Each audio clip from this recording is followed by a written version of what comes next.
Bizarre medical legal cases, part one. This one I call the curious case of the sleepwalking defense. So in this situation, there was a 45-year-old male who basically assaulted someone in the nighttime. And so his defense was basically that he had a rare condition known as sleep-related eating disorder, where he would wake up in the middle of the night to go look for food.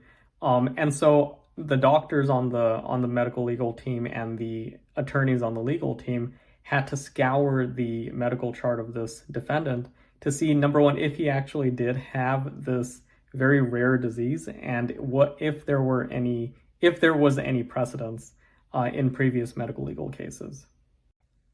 Bizarre medical legal cases, part two.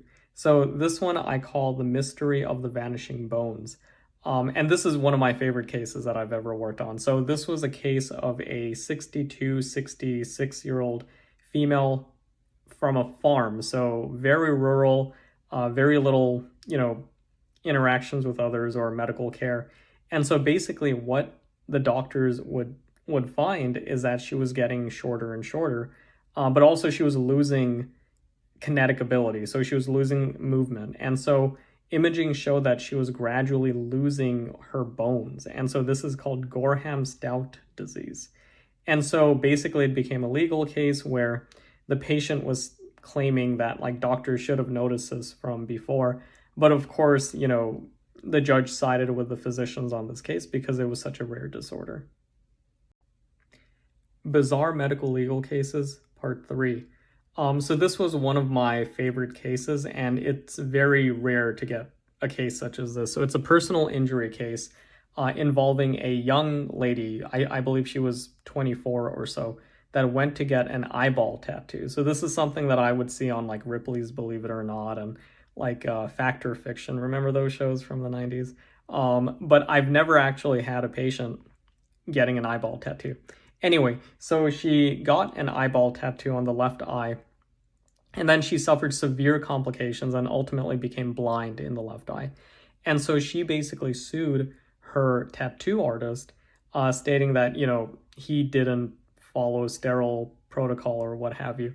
And so it was found that, under the tattoo artist's agreement, that the patient accepted the risks and signed the informed consent form. Bizarre medical legal cases, part four. So I'm sure we've all seen those, medical documentaries or Netflix documentaries of a nurse basically killing patients, in a rehab center or a long-term acute care. These happen. These are real. I myself, as a medical legal consulting physician, I've been on about 4 of these cases. It's a strange epidemic, I would say. And the manner is always the same. It's slipping in insulin. And the way that people basically find out is that there's a tremendous downward spike in glucose levels, serum glucose levels. So protect your grandparents out there, protect your family members that are in these nursing facilities. And, if you ever see a major hypoglycemic event, notify the doctor immediately. Bizarre medical legal cases, part 5. This one I call the mystery of the disappearing tumor.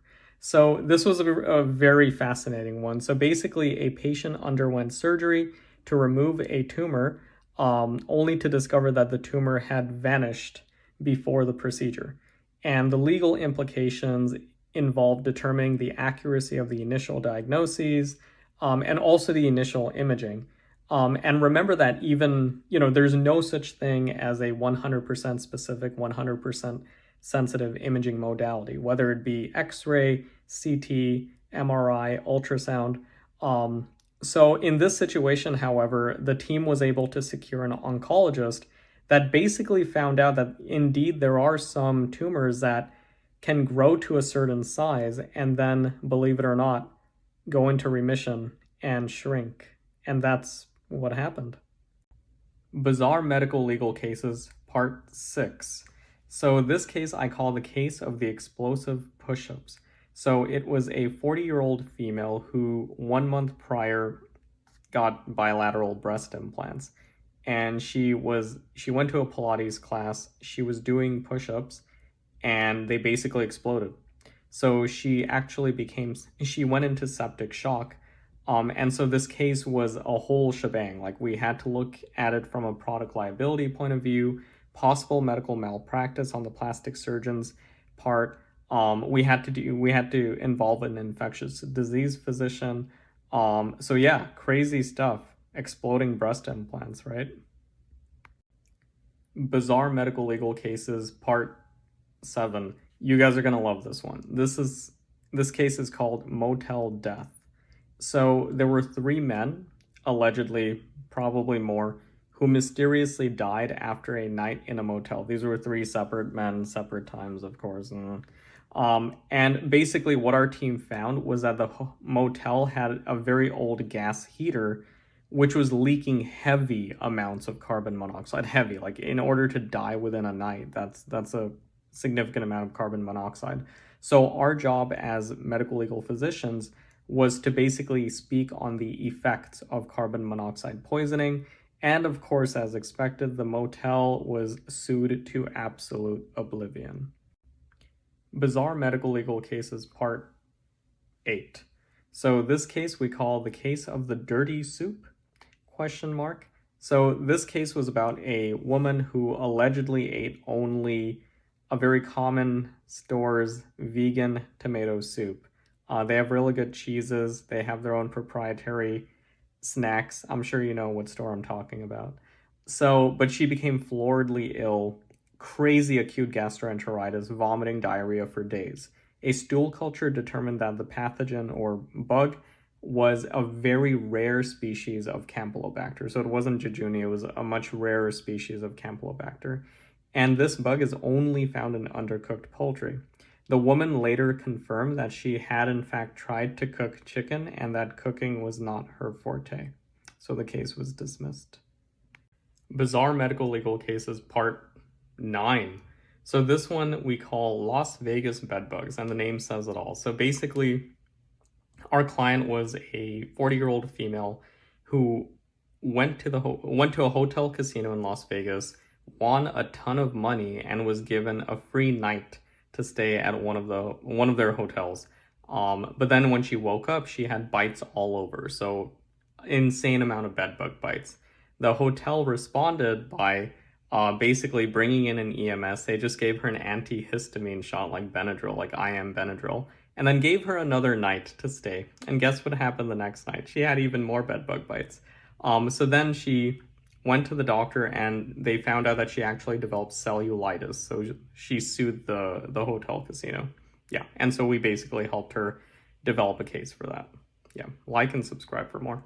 Bizarre medical legal cases, part 10. So this one we call Asleep at the Wheel in the Air.